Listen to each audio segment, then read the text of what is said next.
So this is how to get the carriage out of a Hammond 1. I will show you step by step. First remove the split shuttle, like this.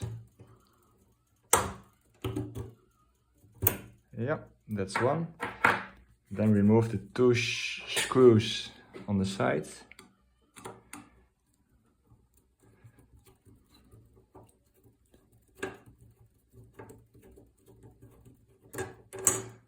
One.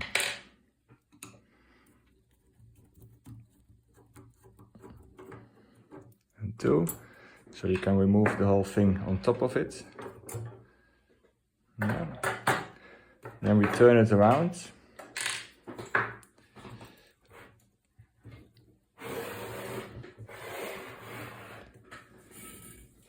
Yeah. Then we have to remove these screws and this little thing here. Normally there's a wheel here to keep the carriage on place, but that's gone. So we only have to remove this one, this screw. And then we have to remove the wheel that is inside here. You can just see it here. And this is all very accessible once you remove the thing that's inside the where you put the paper. That's here. That's a black thing. You can just squeeze it a little bit and then take it out. So, and then you can access the whole escapement and carriage mechanism. So first we start by these screws.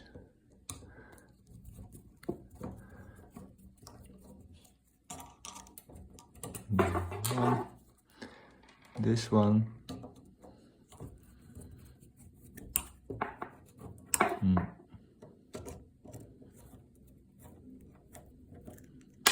Two.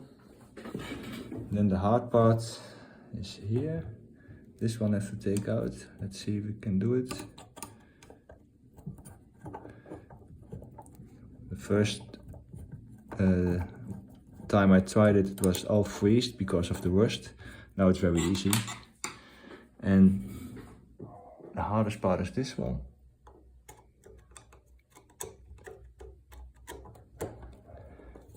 Taking it out is not so hard, but putting it back again will be harder.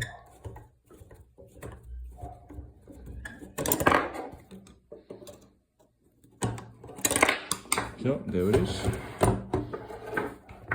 Yeah. Put these aside. And then the tricky part is the hammer, because it's in the way of the carriage, you see?